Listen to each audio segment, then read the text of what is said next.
Eu sou uma testemunha viva de que os jornalistas do tempo do pai, do Jorge Castilho, que escrevia aqui crónicas lindas de ler, ótimas, e de fundo social, escrevia.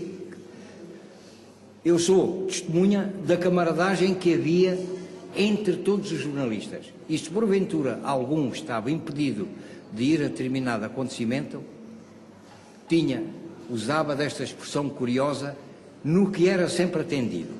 Traga-me lá um cheirinho disso. E, consequentemente, se estava impedido de ter ido a esse acontecimento, não ficava impedido de mandar a notícia para o seu jornal.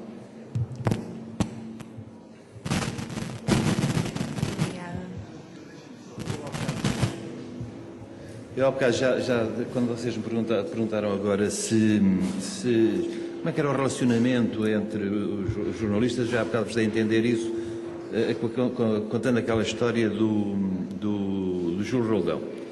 Mas eu posso dizer-vos que hoje em dia eu sou amigo de todos os jornalistas vivos do meu tempo. Não há um único de quem eu não seja amigo.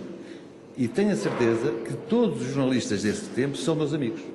Isto prova que nós tínhamos, para além das divergências e para além das diferenças, um sentimento de amizade espantoso. E de belíssimo relacionamento, com as nossas discrepâncias, com as nossas diferenças, mas também, se não houvesse diferenças, nada tinha piada. Mas eu gostava só de vos dizer dois pormenores. Queria-vos chamar a atenção para uma fase, para um período que eu ainda vivi, já não tanto como o Jorge viveu mais tarde, que era a tipografia a chumbo inicial e a rigidez. Vocês não imaginam o que era fazer um jornal, uma página de jornal, com a rigidez do chumbo. Aquilo era tudo lá em cavalitadinhas jeitas umas às outras, lá iam à caixa alta buscar as maiúsculas e as de baixo, e depois aquilo era tudo montado. As fotografias faziam-se por zincogravuras, e aquilo era 10 por 15, era com uma dimensão determinada. Eu que sou um azelho arrematado em termos de computadores, detesto aquilo, eu só gosto de lápis e de canetas, nem de esferográficas gosto.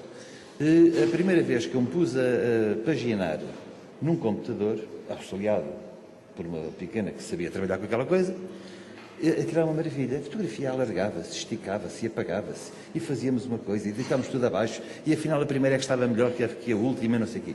Vocês não imaginam o que era fazer um jornal antigamente. Era impressionante. Outro aspecto que eu gostava de vos falar, porque vocês também o abordaram aí, era como é que nós éramos recebidos, nós jornalistas, éramos recebidos pela população em geral, pela comunidade. Hoje em dia já há alguma ideia de que o chamado jornalismo de proximidade hoje tem um outro valor. Naquela altura havia o ideal, o que era bem, era nós trabalharmos para um jornal nacional. Aqueles que trabalhavam aqui para os jornais regionais eram jornalistazinhos e tal. Bom, no meu tempo, claro que não, no tempo do pai do Jorge Castilho, por exemplo. Mas no meu tempo era assim. E então eu trabalhava para os jornais, um de Lisboa, outro do Porto, com o afastamento que havia na altura, mas depois comecei a fazer, a certa altura, uma croniqueta aqui no Jornal de Coimbra, que o Jorge lançou, já nem sei há quantos anos, mas enfim. Tinha lá uma croniqueta que saía há 20 anos, diz Miguel. Eu falhei o primeiro número porque eu chegava sempre atrasado. O Varela diz que nós em Coimbra chegamos sempre atrasados, eu ainda chegava mais atrasado que os outros todos. Até costumavam dizer, já pode começar a conferência de imprensa que já chegou o Cabral Oliveira. Portanto, aquilo deixava no Cabral Oliveira na altura. Bom, mas isto só para vos dizer que quando eu comecei a escrever essa croniqueta, eu notei uma diferença fundamental na parte da receptividade da comunidade, da população em si. Porque vocês não imaginam a quantidade de gente que me abordava para pôr problemas. Eu ia no Troller, e as pessoas vinham ter connosco. É chato, pá. Este Sansão é muito chato, credo. Para pôr problemas, porquê? Porque eles estavam convencidos, e de alguma forma tinham esse peso, que nós éramos muitas vezes o último recurso a que as pessoas se podiam valer. E se nós conseguíssemos escrever umas linhas sobre qualquer problema que eles tivessem, eventualmente, e muitas vezes isso acontecia, nós poderíamos ajudar a solucionar o problema. É talvez por isso, e por outras coisas, e por este relacionamento excelente que eu consegui, que eu digo hoje, porque como vocês já se aperceberam da pequena apresentação, eu há 15 anos passei para o inimigo, como diziam eles, passei para a Associação Nacional de Municípios, para a assessoria de imprensa, que se vocês quiserem depois também podemos falar disso, porque eventualmente alguns de vocês poderão ir parar aí, mas então, uma das coisas que me dá mais prazer hoje em dia recordar é que aquela fase em que eu fui jornalista foi realmente a fase mais útil, mais preenchida de toda a minha vida, muito mais mesmo de quando eu era bombeiro voluntário. Eu não me queimava nos incêndios, porque eu tinha experiência. Quando eu ia buscar lá abaixo miúdos de bem canto aos cegos para os levar ao futebol, ver futebol, etc. Eu fiz uma série de experiências de índole social, muito válidas, mesmo no ultramar, muito válidas, mas nenhuma delas chegou aos calcanhares que fosse da atividade que nós conseguimos ter no jornalismo.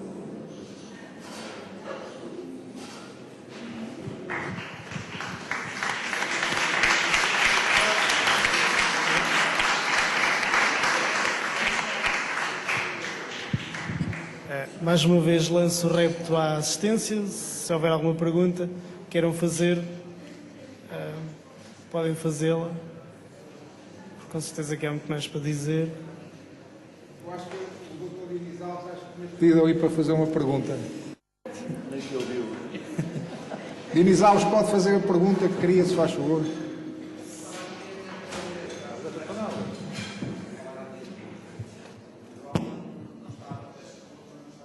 Pensei que você tinha pedido para fazer uma pergunta. Bom.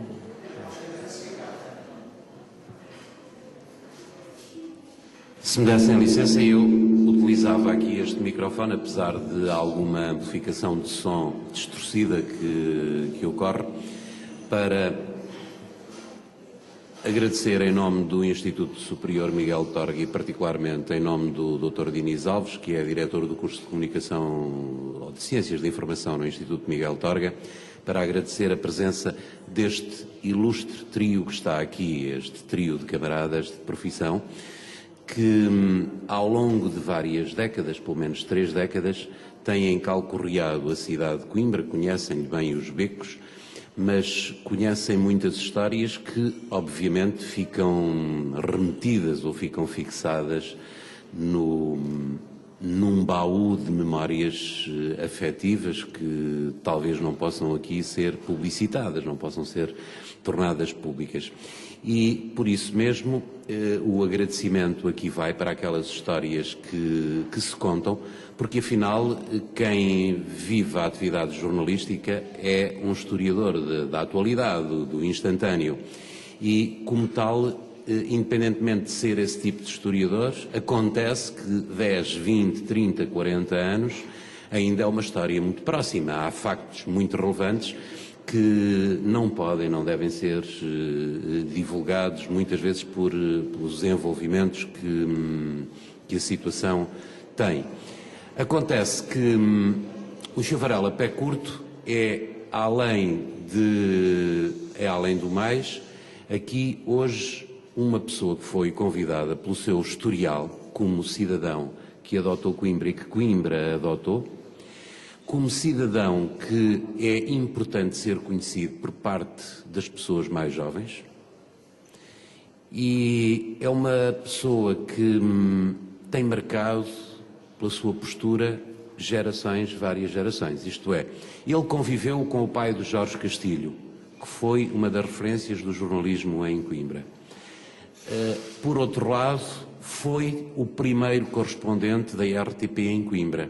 E a sua presença aqui é significativa também neste aspecto. Isto é, hoje há uma delegação em Coimbra da televisão pública, há 2 delegações das 2 televisões não públicas, ditas comerciais ou privadas, e há, porventura, várias pessoas que trabalham para diversos canais de informação internacionais, também aqui em Coimbra.